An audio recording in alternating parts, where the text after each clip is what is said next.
السلام علیکم، یہ ہے TNN TV۔ Karachi press club میں پریس کانفرنس سے خطاب کرتے ہوئے MQM پاکستان کے سربراہ فاروق ستار کا کہنا تھا کہ PPP دیہی سندھ کی عوام کی معصومیت کا فائدہ اٹھاتی ہے۔ ضلعوں اور شہروں میں وسائل کو غیر منصفانہ تقسیم کیا گیا۔ صوبوں سے اضلاع میں فنڈ کی تقسیم غیر منصفانہ طور پر کی گئی، جبکہ حیدرآباد کے ساتھ بھی بہت ناانصافی ہوئی۔ وفاق سے ملنے والے وسائل میں سے کراچی کو 5% بھی نہیں دیا گیا۔ شہری علاقوں سے سب سے زیادہ ٹیکس دیا جاتا ہے، لیکن جاگیرداروں اور وڈیروں سے کوئی ٹیکس وصول نہیں کرتا، جبکہ شہری علاقوں میں پانی کے مسائل نے عوام کو پریشان کر رکھا ہے۔ MQM پاکستان کے سربراہ کا مزید کہنا تھا، انتظامی طور پر 2 حصوں میں تقسیم کر دیا گیا، کسی اور صوبے کو تقسیم نہیں کیا گیا، صرف اور صرف صوبہ سندھ کو تقسیم کیا گیا، شہری سندھ میں اور دیہی سندھ میں۔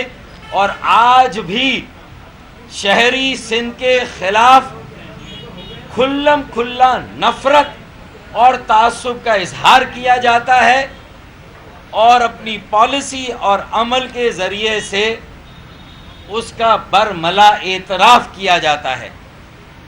اور شہری سندھ کے خلاف نفرت اور تعصب اور دیہی سندھ کے عوام، ان کی معصومیت کو کس طرح لوٹا گیا، یہ ساری باتیں، ایک عام سندھی نوجوان کو کس طرح لوٹا گیا، یہ ساری رودات اس وائٹ پیپر میں ہم آپ کے سامنے پیش کر رہے ہیں۔ کوٹا سسٹم اور اس کے پس منظر میں جو کچھ ہوا، اس کی تفصیل میں ہم آج نہیں جائیں گے، وہ بھی ہمارے 10 یا 11 نکات میں ایک نکتہ ہے، اور جو 8 سالوں میں جو کچھ نوکریوں کی بندرباٹ ہوئی ہے اس کی بھی تفصیل ہے۔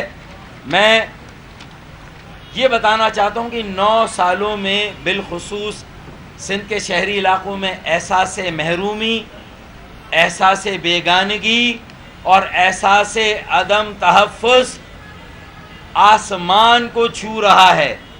تمام حدوں کو عبور کر کے لوگوں میں ایک طرح کا اشتعال اور ایک طرح کی نفرت پیدا کر رہا ہے۔